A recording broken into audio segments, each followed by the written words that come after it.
তাকিয়ে দেখেন বাবা মা হারা কতগুলো সন্তান হাত তুলেছে। আল্লাহ খাস করে জনাব রেজাউল করিম আল্লাহ দোয়া চেয়েছেন তার বাবা মার জন্য। আল্লাহ তুমি তার বাবা মার কবরকে জান্নাতের টুকরা বানিয়ে দাও, জীবনের ভুল ত্রুটি গুলো মাফ করে দাও। আয় আল্লাহ তাআলা কিয়ামত পর্যন্ত কবরের হেফাজতের দায়িত্ব তোমার কুদরতের হাতে তুলে নাও। আয় আল্লাহ তাআলা জনাব আবুল হোসেন মিদা সাহেবের পিতা মাতা দাদা দাদি নানা সহ যারা অন্ধকার কবরে চলে গেছে আল্লাহ তাদেরকে ক্ষমা করে দাও। আল্লাহ তার সন্তান প্রবাস জীবনে আছে দোয়া চেয়েছেন, আল্লাহ তার সন্তানকে প্রবাস জীবনে সহি সালিম অবস্থায় রাখার তৌফিক দিয়ে দাও।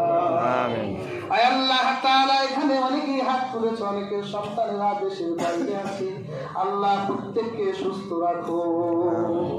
আল্লাহ জনাব মৃত কাসেম সাহেবের স্ত্রী আল্লাহ আমাদের মসজিদে দান করেছেন, আল্লাহ তার দানকে কবুল আর মঞ্জুর করে নেন।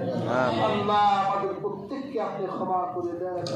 আল্লাহ আমাদের প্রত্যেককে আপনার হাবিবের ইত্তেবা অনুসরণ করার তৌফিক দান করুন। আল্লাহ দুনিয়াকে আল্লাহ আমরা দুনিয়াদার হয়ে গেছি, আল্লাহ দুনিয়ার প্রভাব আমাদের হৃদয় থেকে মুছে দেয়। আল্লাহ আখিরাতের প্রভাব আল্লাহ হৃদয়ে ঢুকিয়ে দেয়। আল্লাহ দুনিয়া যতদিন পর্যন্ত জীবিত থাকি আপনার হাবিবের রেখে যাওয়া দিনের আমানতকে আল্লাহ আমাদের প্রত্যেককে পালন করার তৌফিক দান করেন। আল্লাহ আমাদের প্রত্যেককে হালাল রুজি উপার্জনের তৌফিক দেন। আল্লাহ যাদের রিজিক বন্ধ আল্লাহ রিজিকের খাজানাগুলো খুলে দেন। আল্লাহ অনেকের মনে অনেক দুঃখ যাতনা আছে আল্লাহ আপনি দূর করে দেন। আল্লাহ আমাদের হাজত ও চাহাতকে কবুল করে নেন। আল্লাহ আমাদের দেশকে আপনি রক্ষা করুন। আল্লাহ বিদেশি চক্রান্ত থেকে হেফাজত করুন। আল্লাহ আমাদের প্রত্যেকের জন্য আল্লাহ দয়াশীল বানায় দেন।